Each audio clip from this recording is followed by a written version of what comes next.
Bienvenidos a este episodio dedicado al estilo jurídico. Hoy, hoy analizaremos el estilo jurídico en base a un contrato de arrendamiento. Un contrato de arrendamiento que se celebró aquí en Guadalajara, ¿verdad? Donde definiré un poquito lo que viene siendo el estilo jurídico, ya que es el tema a tratar. Pues es fundamental. Se trata de la manera en que redactamos y comunicamos ideas jurídicas con rigor, objetividad y también con claridad. Cuando se hace la redacción de un documento jurídico, que en este caso es un contrato de arrendamiento, debe contemplar varios puntos. Por ejemplo, claridad. La claridad donde las frases sean directas, precisión, donde el uso correcto de los términos técnicos y legales sean objetivos. Hablando de objetividad también, la formalidad y coherencia, donde el orden lógico, donde sea un orden lógico en la exposición de ideas. El tema a tratar, como ya les decía, pues es un contrato de arrendamiento. Déjenme presentar a nuestros participantes. Tenemos a la compañera licenciada Liz, a la compañera Flor y su servidor Javier Gutiérrez. Pues, ¿alguna de ustedes quiere tomar el uso de la palabra, compañeras? Sí, comparto la misma opinión contigo, Javier. La teoría del estilo jurídico, lo que abarca la comunicación jurídica es fundamental para expresar el derecho, las obligaciones y las normas de manera clara y efectiva para ambas partes. El objetivo principal es comunicar los hechos de manera clara, organizada, coherente, con argumentos legales y evitando ambigüedades.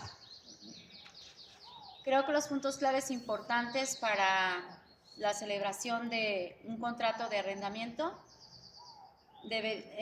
primer punto, pues que debería de ser formal, preciso, ordenado y comprensible para los titulares que festejan el contrato. En conclusión, nos ayudan a orientar y a realizar y a exponer redacciones con ideas claras, comprensión y nos permiten interpretar el derecho de manera clara.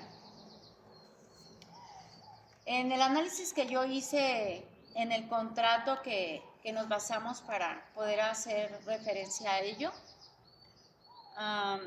los aspectos que yo creo que se podrían mejorar en ese contrato son los siguientes. Punto número 1, la identificación completa de las partes. Sí viene la identificación de las partes, pero es una parte muy breve y muy sencilla. Ejemplo, pues vendría siendo la nacionalidad, el estado civil, la CURP, la descripción del inmueble. Otro ejemplo sería la superficie, las medidas colindantes, la referencia catastral, inventario de los muebles incluidos. Y pasando al tema de las cláusulas, pues de las cláusulas, en la cláusula número 6, creo yo que se pudiera fortalecer o brindar un poquito más si la cláusula expusiera. Me sonó a mí como que hay un poco de ambigüedad en esa cláusula. Si se determinara exactamente que la renta sí se va a negociar, pero se va a negociar de acuerdo o en base a la inflación, esto es un ejemplo, anual, que podría ser cada año. Compañera, en específico, ¿de qué nos habla esa cláusula para saber de qué estamos hablando? Ok, esa cláusula nos habla de una negociación en la que no se determina exactamente la cantidad exacta de cuánto es lo que puede subir la cantidad X de renta. Un punto clave sería, para fortalecerlo, y como ejemplo, sería guiarnos, por ejemplo, de lo que es la inflación anual. Ahora, considerando el documento y considerando que hay tipos diferentes de contratos, en mi análisis yo he observado que el contrato que se evaluó, que se analizó, pues es un contrato simple, en el cual pues también existe el contrato real, el contrato formal y el contrato de adhesión. Pues por mi parte hasta aquí pues sería todo. Y entonces en específico esa cláusula habla o nos habla sobre el incremento de rentas. Especifica la cantidad a pagar por mes, pero aparte también nos especifica el incremento, ¿verdad?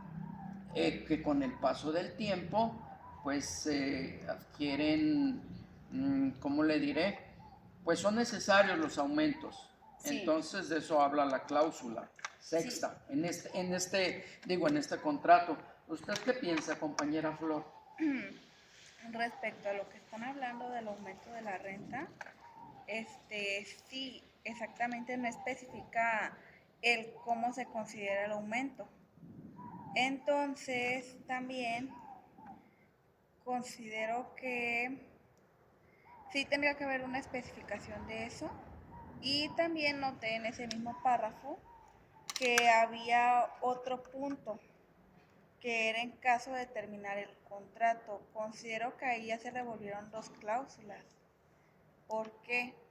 Porque mencionaba eso y posterior a eso mencionaba el hecho de que en caso de cancelación de contrato se integraba una como indemnización hacia el arrendatario.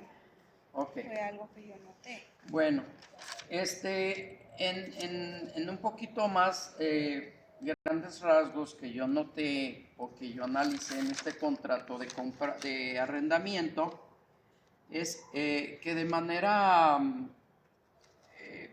de buena manera cumple con todo, como les diré, con toda la estructura que se requiere, la estructura legal que se requiere para formular un contrato de compraventa, donde estamos hablando de que la estructura básica incluye para comenzar el encabezado o título, ¿verdad? El cual viene el letrero, el tema de lo que se trata ese contrato que se está celebrando, que en este caso nos dice que es un contrato de compraventa, donde viene también el lugar y fecha de celebración. También puedo analizar, puedo ver que sí cumple también con un proemio, ya que el proemio nos habla de lo que es la identificación de las partes. En este caso, pues lo que es el nombre completo, nacionalidad, estado civil, domicilio de ambos contrayentes. También cuenta con los títulos legales de cada persona. Identifica quién es el arrendador, con qué nombre, quién es el arrendatario. Enseguida pasamos a las declaraciones, lo cual es también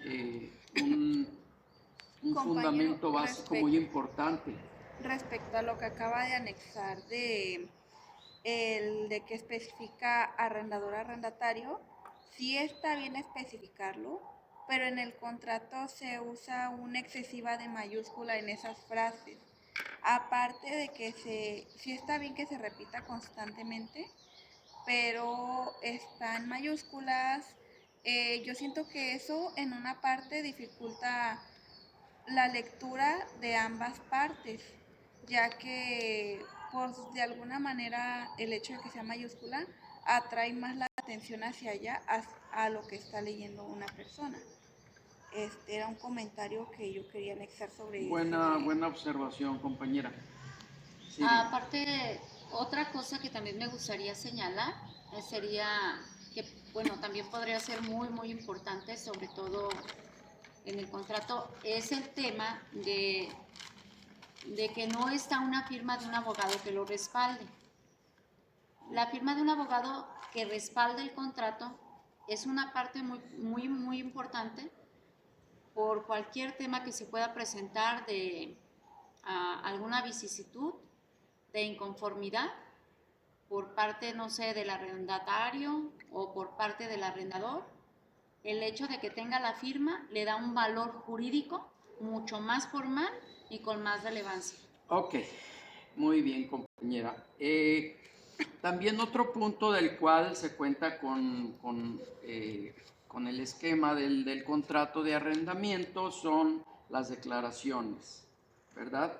Donde el vendedor declara ser el legítimo propietario del inmueble, donde el comprador declara también tener intereses en adquirirlo, o interés en este caso, y donde ambas partes manifiestan su capacidad legal para comprometerse o para celebrar dicho contrato. Posteriormente pasamos a las cláusulas, ¿verdad? Es aquí donde se establecen las condiciones del contrato. El objeto de estas cláusulas es de describir, de hacer una descripción detallada del bien inmueble, donde también se fija el precio, el monto acordado, formas de pago, donde también se detalla la entrega, fecha de entrega, fecha, lugar y condiciones de entrega del bien, donde se establecen también las obligaciones del vendedor. ¿Qué obligaciones tiene el vendedor en este caso? Garantizar la propiedad y el estado del bien. Yo creo que aquí damos una pausa porque... Córtale. Donde las obligaciones, donde se establecen también en el área de las cláusulas, las obligaciones del arrendador, ¿verdad? También las obligaciones del arrendatario. Y donde se nombra también el incumplimiento de alguna u otra parte. Y pues no hay un límite mínimo o máximo en cláusulas. Se pueden cubrir, digo, de acuerdo al bien arrendado, se puede especificar en mayor o menor grado lo que se quiera contratar. Y por último vienen las firmas, la sección de firmas, donde es un espacio para las firmas de ambas partes, donde también pues necesita cumplimentarse con testigos y obviamente pues el aval. ¿De cuántos testigos? ¿De cuántos avales? Pues si la ley de las partes lo considera, bueno, no hay un número específico, solamente que haya solamente el número que ambas partes consideren necesarios. Sí, en la parte de las cláusulas, a mí me gustaría anexar que la mayoría de las cláusulas solo favorecen al arrendador. Entonces, el arrendatario queda expuesto a diferentes situaciones, como la cancelación del contrato, o sea, solo lo mencionan en alguna parte que es hacia el arrendador el beneficio, pero si fuera diferente, que fuera como que al arrendatario le cancelaran el contrato, no se menciona ninguna indemnización como se le menciona al arrendador.